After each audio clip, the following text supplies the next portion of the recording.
Cyrus and the Great Reset. It had been long in the making, this great deception, woven by the hands of the Blues, those ancient beings who reveled in the bloodshed of men. The fall of Assyria had been just the beginning, the first stroke in a grand design to reshape the world and erase the memory of the great empire that once stood. At Carchemish, the stage had been set. The Medes, Persians, Babylonians, and Scythians, many god allies in their dark pact, had gathered to bring down the might of Assyria. Together, they had crushed the old world, obliterating the spiritual heart of an empire that had stood for centuries. The Medes had come from the north, Persia from the east, and Babylon, that once sacred city, now merely a political figurehead for a fractured and conquered empire, had controlled the spoils. Even the Scythians, fierce warriors of the steppe, had played their part in the destruction of Nineveh, their savage onslaught another tool wielded by the Blues. The destruction of the old world was a catastrophe of unparalleled magnitude, a loss so vast and profound that it eclipsed all that had come before. The spiritual understanding and depth that once bound the ancient realms together, the vibrant harmony that existed between mankind and the divine, was torn apart. It was not merely the collapse of kingdoms, but the annihilation of an entire way of life, a mystical world, rich in spiritual knowledge, suffused with beauty and wisdom, that had endured since the dawn of time. Before the fall, the empire of Assyria stood as the shining beacon of this ancient order, its lands alive with palaces and temples that glimmered with the radiance of a spiritual age.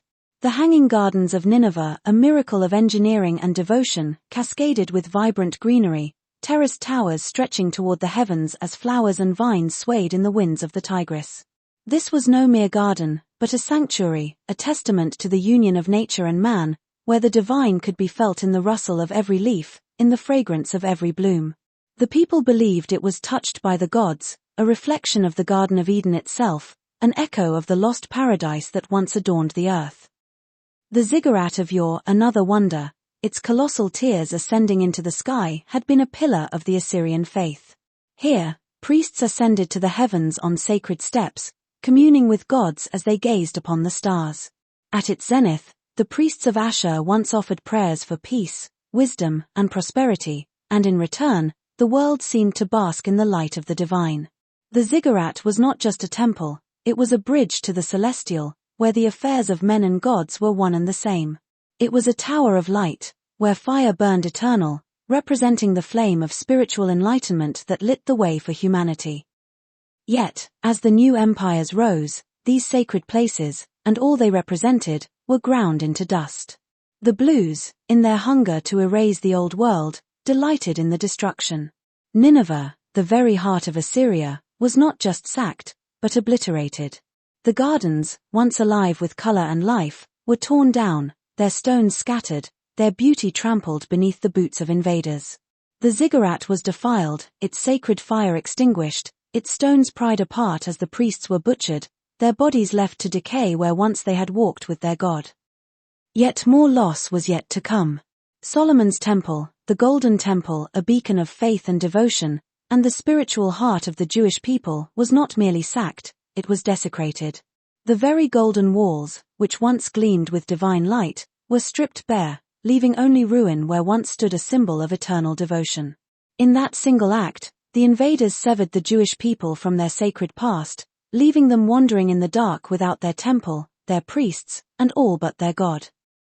The empire of Assyria had been the seat of this spiritual unity. Within its borders, the Assyrian religion had flourished, a faith that embraced the divine as a singular force, intertwined with the natural world.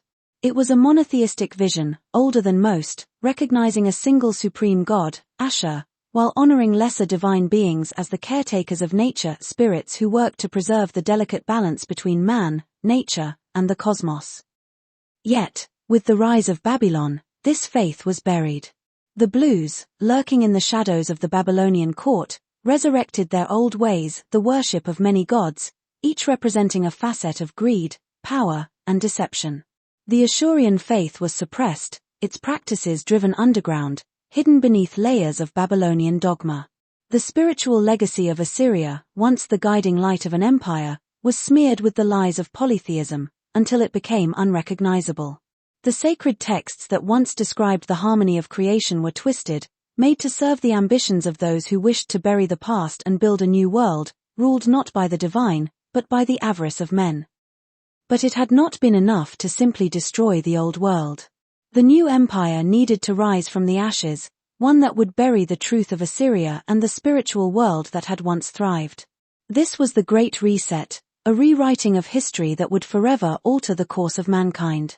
And at the heart of this plan stood Cyrus, the so-called Great. The world would remember him as the conqueror, the man who united the great kingdoms of the ancient world. But the truth was far darker. Cyrus' victories were no more than a well-crafted illusion, a mask to hide the reality that Persia, Media, Babylon, and the Scythians had long been allies since well before Carchemish.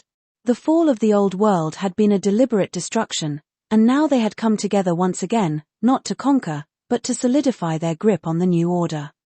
While the world looked on in awe at Cyrus' rise, the Blues relished in pitting humans against one another. Every battle fought, every city razed, every kingdom conquered was part of a dark theater designed for their amusement. The Battle of Herba, Cyrus' first victory, had been a bloodbath, with Persians and Medes fighting as if they were enemies. But the truth? It was all a play, a mock war orchestrated to sell the illusion of conquest. The Blues, hidden amongst the ranks of the armies, killed with abandon, their unnatural speed and strength turning the battle into a slaughter. With each blow struck, they reveled in the chaos, their presence unseen, yet felt in the brutality of the combat. The Battle of Thimbra was no different, a carefully staged illusion of conquest.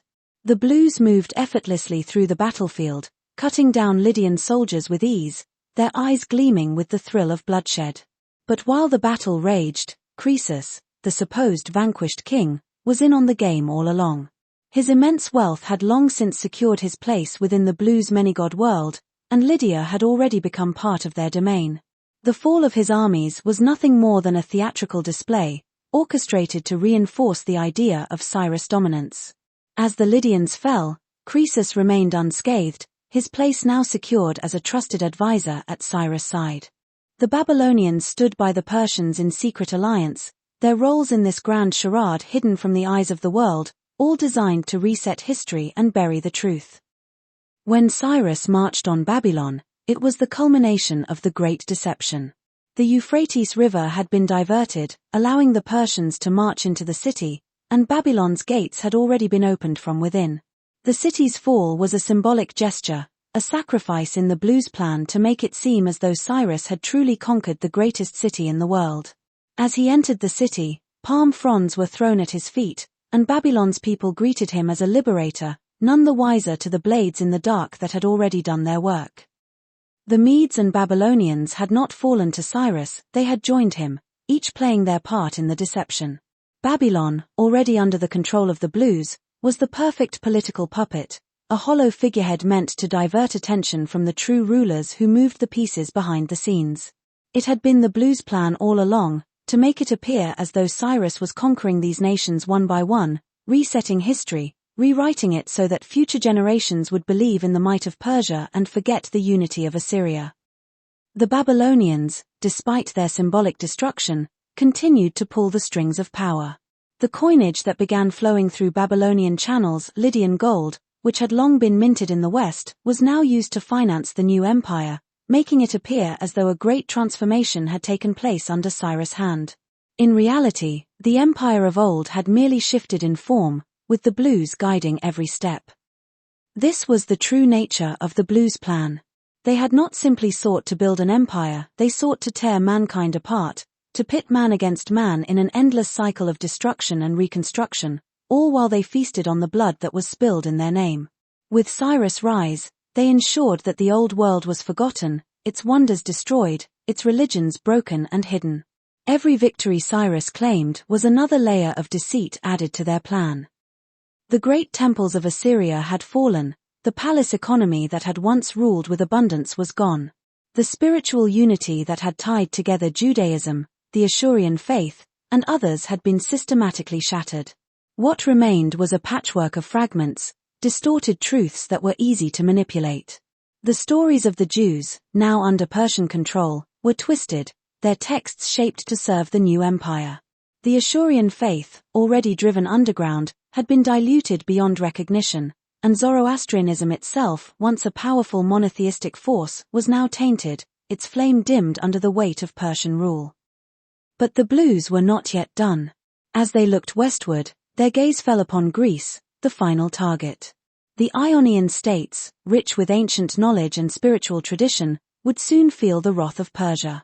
The great wars were coming, and the Blues, ever hungry for more blood, smiled.